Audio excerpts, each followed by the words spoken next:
Class 8 কোষে দেখি 2 গত বছর এপ্রিল মাসে রোহিতদের স্কুলে 22 দিনের, এখানে 23 লেখা আছে, 23 হবে না, এটা হবে 22 দিনের পঠন পাঠন হয়েছিল এবং রোহিত ওই 22 দিনের তাদের শ্রেণীতে ছাত্রছাত্রীদের উপস্থিত সংখ্যা লিখে রেখেছে। এইখানে কিছু নাম্বার দেওয়া আছে, এই নাম্বার থেকে বলছে এখান থেকে এই তথ্যটি থেকে ট্যালি মার্ক দিয়ে পরিসংখ্যা বিভাজন তালিকা তৈরি করি এবং সেই তালিকা থেকে স্তম্ভচিত্র তৈরি করি। চলো করা যায়। এটা আমি আগে থেকে করে রেখেছি যেহেতু, সেটা হচ্ছে কোষে দেখি 2 1 নাম্বার। এখানে 3টে পয়েন্ট করতে হবে, পরিসংখ্যা, ছাত্রছাত্রীর সংখ্যা, আর হচ্ছে ট্যালি মার্ক, আর হচ্ছে পরিসংখ্যা। অ্যাকচুয়ালি এটা হচ্ছে পরিসংখ্যা বিভাজন তালিকা। এবার এখানে ছাত্রছাত্রীর সংখ্যাটা কি করে দেখবো প্রথমে 15 লিখেছি কেন দেখি, কারণ এখানে প্রশ্নে দেখো প্রথমে দেওয়া আছে 15, তারপরে 43, তারপরে 51। তোমরা চাইলে একদম ছোট থেকে, মানে ছোট বলতে একদম কম দেওয়া আছে 5, সেখান থেকেও করতে পারো, কিংবা প্রথমে দেওয়া আছে 15, তাহলে প্রথম থেকে আমরা 15 দিয়েই করি, দেখা যাক কি হয়। তবে এখানে দেওয়া আছে 15, তাহলে 15 হলো। এবার 15 সংখ্যাটি কিন্তু ওখানে একটা পাবে, তাহলে পরিসংখ্যা বিভাজন তালিকাতে আমরা 1 বলে লিখতে পারবো। পরে 43টা পাবে তোমরা 4টে, সেই জন্য 4টে দাগ দেবে, এখানে 4 লিখেছি। পুশ করে তোমরা দেখো যে 51টা পাবে 8টাকে কীভাবে মার্কিং করা হয়, এইভাবে 4টে দাগ টানা হবে, একটা দাগ টানলে এটা হয়ে গেল 5, 5 আর 3 হয়ে গেল 8, তাহলে এখানে 8।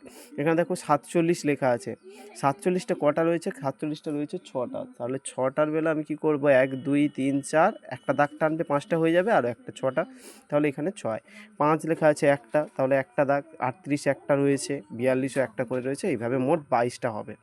ঠিক তারপরে দেখো এখানটা এটা হয়ে গেল কেন, আমাদের পরিসংখ্যা বিভাজন তালিকা।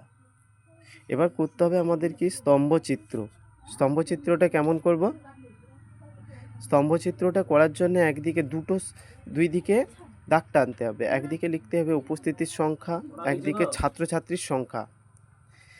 এবার উপস্থিতির সংখ্যা এখানে যদি আমরা 1 থেকে 8 পর্যন্ত লিখি, আর এদিকে ছাত্রছাত্রীর সংখ্যাগুলো লিখবো। ছাত্রছাত্রীর সংখ্যাগুলো সব থেকে কমে লিখেছি, যেরকম 15 ছিল এখানে, তো 15টা প্রথমে লিখেছি, তারপর 43, তারপরে 51, তারপর 47, তারপরে 5, 38, 42। এবার হচ্ছে উপস্থিতির সংখ্যা এখানে দেওয়া আছে। উপস্থিতির সংখ্যা যদি আমরা দেখি 1 থেকে 8 করেছি, কারণ সর্বশেষ হচ্ছে 8, মানে সব থেকে বড় হচ্ছে 8। আর ছাত্রছাত্রীর সংখ্যা দেখো এখানে 15 দেওয়া আছে, তাহলে 15 রয়েছে একটা, 1 পর্যন্ত উঠে এরকম দাগ টেনে দিতে হবে। 43 রয়েছে 4টে, ভালো করে লক্ষ্য করো, 4টে দেওয়া রয়েছে, তাহলে 43 যদি 4টে থাকে, এখানে দেখবে 43 4 ঘর গেছি কি, সেখানে আমার স্তম্ভচিত্র শেষ। 51 কত রয়েছে এখানে লক্ষ্য করি, 51 রয়েছে 8টা, তাহলে 51 লিখবো, 51 লিখে 8 পর্যন্ত দাগ টেনে দেবো। 47 রয়েছে কটা না 6টা, তাহলে 47 লিখে আমরা এখানে 6 পর্যন্ত দাগ টেনে দেবো।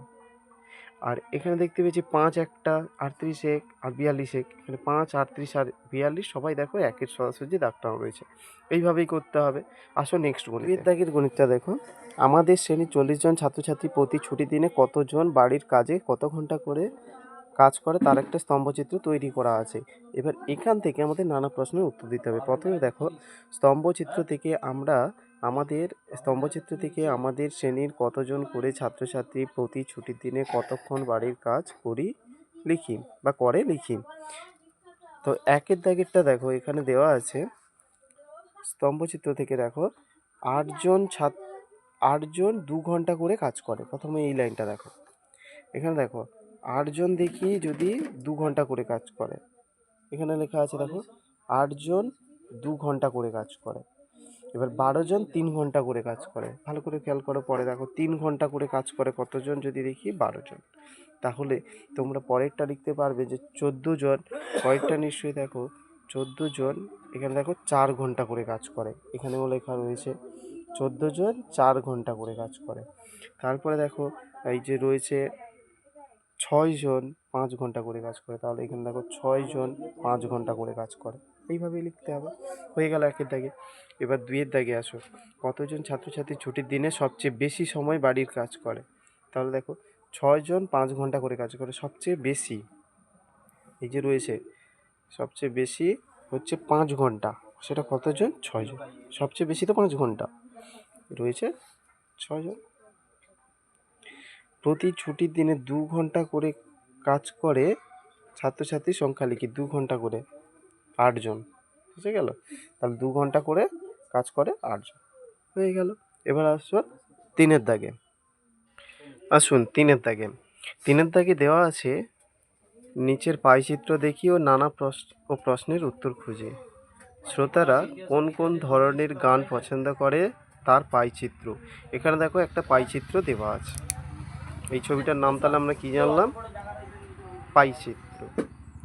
এবার প্রশ্ন রয়েছে, এখানে দেখতে পেলাম কি না, ধ্রুপদী সঙ্গীতের শ্রোতা লেখা আছে 10%, রবীন্দ্রসঙ্গীতের শ্রোতা রয়েছে 30%, লোকসঙ্গীতের শ্রোতা রয়েছে 20%, আধুনিক সঙ্গীতের শ্রোতা রয়েছে 40%। এরপরে আমাদের স্বাভাবিকভাবে প্রশ্নগুলো কি করছে আমরা ওখান থেকে দেখি।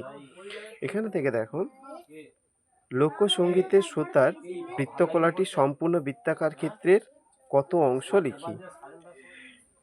তাহলে লোকসঙ্গীতের শ্রোতার বৃত্তকলাটি সম্পূর্ণ বৃত্তাকার ক্ষেত্রের কত অংশ লিখি। এখানে কি দেখি উত্তরটা রয়েছে লোকসঙ্গীতের শ্রোতার বৃত্তকলাটি সম্পূর্ণ বৃত্তাকার ক্ষেত্রের, দেখো এখানে কত দেওয়া আছে প্রশ্নে, দেখো 20%, তাই না? তো এখানে সেটাই লেখা হয়েছে 20/100। লিখলে কি পাবো? 2/10, মানে একটা শূন্য কেটে গেল, 2/10 থাকলো। ঠিক তারপরে দেখো 2 একে 2 হয় আর 2 5-এ হয় 10, তাহলে 1/5 হচ্ছে আমার উত্তর, 1/5 অংশ। পরের প্রশ্ন, পাইচিত্র থেকে কোন ধরনের গানের শ্রোতা সবচেয়ে বেশি লিখি। ওইটা দেখো, আধুনিক সঙ্গীতের শ্রোতা। কোন শ্রোতা? আধুনিক সঙ্গীতের শ্রোতা সবচেয়ে বেশি। তো এখানে উত্তরটাও সেটাই লিখবে তোমরা, আধুনিক সঙ্গীতের শ্রোতা বলে। ঠিক তারপরে দেখো, কোন ধরনের গানের শ্রোতা সবচেয়ে কম লিখি। তাহলে সব থেকে কম দেখো এখানে ছবিটাতে ধ্রুপদী সঙ্গীতের শ্রোতা হবে, তাই না? 10%। তাহলে আমাকে উত্তরটা অবশ্যই লিখতে হবে যে ধ্রুপদী সঙ্গীতের শ্রোতা বলে। এবার 1-এর দাগ গেল, এবার 2-এর দাগে আসো। দর্শকরা টিভিতে কোন ধরনের অনুষ্ঠান পছন্দ করে তার পাইচিত্র। আচ্ছা, তো আমাদের কি করতে হবে না, প্রথমে পাইচিত্রে দেখো দেওয়া আছে প্রমোদমূলক, তথ্যমূলক, খবর, খেলাধুলা সব কিছুই দেওয়া রয়েছে। এরপরে আমি যদি দেখি যে পাইচিত্র খবরের দর্শকের বৃত্তকলাটি সম্পূর্ণ বৃত্তাকার ক্ষেত্রে কত অংশ লিখি। এখানে দেখো ভালো করে দেখো, খবর দেওয়া আছে, খবর কত? 20, মানে 20 ডিগ্রি দেওয়া আছে। আমাকে টোটাল ডিগ্রি কত না 360 টোটালটা। তাহলে এটাই হচ্ছে আমাকে উত্তরে বের করানোর জন্যে এখানে দেখতে হবে যে খবরের কথা বলেছিল, খবর দেখতে পাচ্ছি এখানে 20 ডিগ্রি। তাহলে খবর যদি 20 ডিগ্রি হয়, এখানে দেখো খবর লেখা হয়েছে 20 ডিগ্রি বাই 360। এবার 360 একটা শূন্য কাটা, 2/36 থাকলো। এবার 2-এর নাম, তাই 2 একে 2 আর 18 দুনে হয় 36, তাহলে 18 1/18 অংশ। এটা গেল খবরে। ঠিক তার পরের প্রশ্ন দেখো, তাহলে খবরেরটা কি পেলাম, এটা তোমরা পুশ করে করে দেখবে, আমি হয়তো স্পিডে করে দিচ্ছি। কোন ধরনের অনুষ্ঠানের দর্শক সবচেয়ে বেশি লিখি। এখানে দেখতে পাবে প্রমোদমূলক 240 ডিগ্রি, তাই না? তো এটাই হচ্ছে প্রমোদমূলক বলে শুধু উত্তরে লিখবে তোমরা, প্রমোদমূলক। ঠিক তারপরে রয়েছে কোন ধরনের অনুষ্ঠানের দর্শক সবচেয়ে কম লিখি। সব থেকে কম দেখো 10 ডিগ্রি, তাই না? এখানে 20, 90, 40, এর মধ্যে 10টা হচ্ছে সব থেকে কম। তার মানে তোমাকে লিখতে হবে এখানে তথ্যমূলক। উত্তরটা কি হবে? তথ্যমূলক। এরপর 4-এর দাগে, মোট দর্শকের কত অংশ খেলাধুলা অনুষ্ঠান পছন্দ। মোট দর্শকের কত অংশ খেলাধুলার অনুষ্ঠান দেখেন লিখি। এখানে দেখো খেলাধুলা 90 ডিগ্রি, তাই না? মোট কত? মোট 360, তার মধ্যে 90 ডিগ্রিটা উপরে। এবার একটা শূন্য কাটা, ডিগ্রি ডিগ্রি গেল, কেটে গেল, 9/36, মানে 1/9 আর 9/4 36, 1/4 অংশ। বোঝা গেল?